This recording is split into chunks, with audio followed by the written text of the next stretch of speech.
Olha aí, anjos, dando continuidade ao segundo reinado. Agora a gente vai falar dessas crises, né? Principalmente a gente vai, não é, atentar para a Guerra do Paraguai, né? A Guerra do Paraguai, como eu muito bem havia frisado lá na primeira gravação, não é, do conteúdo, ela tem aproximadamente 5 anos, não é, de guerra. Há quem diga que durou um pouco mais, mas enfim, não é? Depende do olhar de cada um. Mas essa guerra, ela acontece por quê? Tem um historiador brasileiro chamado Ricardo Salles, que quando ele trabalha a Guerra do Paraguai, ele vai dizer que a Guerra do Paraguai, ela é fruto da disputa imperialista, não é, desses países da América do Sul, né? Quem é que vai passar a mandar na América do Sul, né? E existe uma outra questão. Se vocês pegarem a geografia física do Paraguai, ele não tem saída para o mar, não é? Então o Paraguai, para cada vez mais proporcionar o seu desenvolvimento, ele precisava, não é, fazer com que o seu comércio ele tivesse um crescimento considerável. Então, para isso, ele precisava, não é, de rotas marítimas. E o que acaba acontecendo devido a essa necessidade do Paraguai? Ele acaba criando o que o Ricardo Salles vai dizer sobre essa questão de limites, não é? De territórios. Ele acaba criando um conflito em relação a limites de território.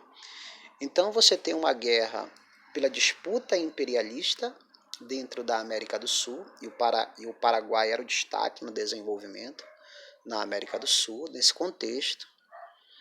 E também você tem disputas, não é, sobre essa questão de limites territoriais. Tanto é que o estopim do conflito é o aprisionamento de um navio brasileiro. Porque, na verdade, acaba sendo uma resposta que o Paraguai dá ao Brasil devido ao Brasil ter invadido o Uruguai, que era aliado do Paraguai no primeiro momento, e ter destituído o governante, não é, o presidente uruguaio naquele momento, para colocar o governante aliado do próprio Brasil. Tanto é que quando o Brasil ele consegue, não é, destituir o governante uruguaio, desculpa, que era aliado do Paraguai, o Uruguai deixa de ser aliado do Paraguai, não é? E aí o que você tem? Você tem a formação de uma aliança. Agora tá Brasil, Uruguai e Argentina. Contra quem? Contra o Paraguai de Francisco Solano Lopes. Então é por isso que o Paraguai de Francisco Solano Lopes acaba dando, não é, essa resposta de invasão ao Mato Grosso, não é?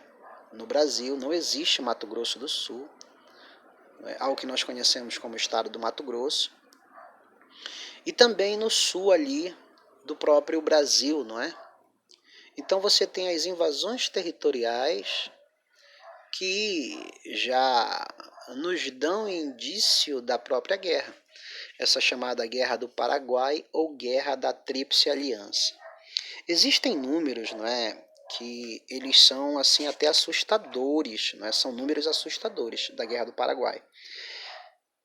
Esses números dizem o seguinte, que o Paraguai, né, ele tinha uma superioridade militar muito grande em relação aos três. Tanto é que o Paraguai tinha 80 mil homens. Perdoem, anjos, essa ligação aí. O Paraguai tinha 80 mil homens, não é?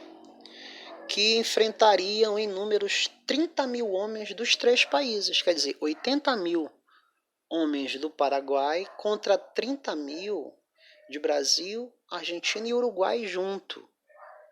Só que esses números sobre essa questão militar não refletem os números da população. Por um exemplo, se você pegar toda a população do Paraguai, naquele momento, nesse momento aqui, era de 900 mil, não é, habitantes. Mas se você pegar a população de Brasil, de Argentina e de Uruguai junto, você tinha um total de 27 milhões de pessoas. Então, era uma superioridade muito grande. E é muito importante também deixar claro para os senhores o seguinte: o Brasil, nesse momento, não tem um exército. O Brasil tem uma Guarda Nacional, que inclusive é convocada pelo Dom Pedro II, mas essa Guarda Nacional ela se nega, não é? Porque ela tem experiência de conflitos internos. Essa Guarda Nacional não tem experiência de uma guerra, de um conflito externo. É aí que Dom Pedro II, não é, tem a grande capacidade e inteligência de criar um exército. É aí que surge o Exército Brasileiro. Mas esse exército, não é, que é criado, que vai surgir no Brasil, ele é composto por quem? Escravizados, recém-alforriados, né, que acabaram sendo obrigados a se alistarem. Então o Exército Brasileiro é composto por negros, praticamente. Por isso que os jornais, por um exemplo, de inclusive países aliados do Brasil na guerra, como os jornais da Argentina, por um exemplo, do século XIX, diziam que o exército brasileiro era composto por macacos, não é? Ora, mas para nós, hoje, no século XXI, isso soa como algo muito forte. Só que eu estou falando do século XIX, onde as teorias raciais eram teorias sustentadas de que o negro é superior, de que o branco é superior, o negro é inferior. Eles inclusive diziam que o Brasil, por ser um país que surge de forma miscigenada, não passaria do século XIX. Porque uma sociedade que se forma assim é uma sociedade fadada ao fracasso. Você tira tudo de bom que existe nas raças. Por exemplo, a mistura do negro, do branco, do negro e do índio. Claro que você tem outras culturas que vão contribuir para a formação do Brasil, como os judeus, como os árabes, os ciganos, enfim. Mas nós costumamos falar muito no branco, no negro e no índio. Beleza. O que eles diziam nessa época? Que quando misturou, o que tinha de bom na cultura negra, a inteligência, ela se perdeu. O que tinha de bom, não é, na cultura do negro, não é, o que tinha de bom na raça negra, melhor dizendo, era a força física. Misturou, perdeu. E o que tinha de bom, não é, nos indígenas era a habilidade. Misturou, perdeu. Ou seja, tudo aquilo que existia de bom, e ainda classificava o que era bom em cada raça, né?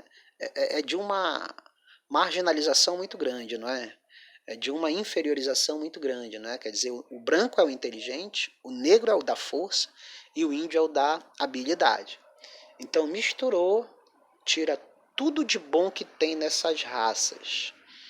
Então, não é difícil de eu entender por que os jornais nessa época falavam isso, né? Que o exército brasileiro era composto por macacos. Ora, tu tens uma população onde 90% praticamente dela era composto de negros escravos, não é? Libertos e livres. Então, tu olha para a cara da população brasileira nesse momento, são negros. Até hoje, não é? Até hoje, o Brasil é o segundo maior país negro do planeta. Está fora da África. E só perde para a Nigéria, que está dentro da África. Então, o exército brasileiro, ele surge aqui. Existe essa necessidade. E Dom Pedro é tão inteligente que ele vai ser o primeiro homem a se alistar. Ora, qual é a sacada disso? Pô, se o governante se alistou, ele acaba influenciando muita gente. Agora, é claro, desculpa, anjos, de novo, existe todo um interesse aqui, não é político, econômico, social, tá? Para nós entendermos isso também. Então essa aula a gente fica aqui, essa terceira aula, mas a gente vai dar continuidade. Beijos, um abração a todos aí.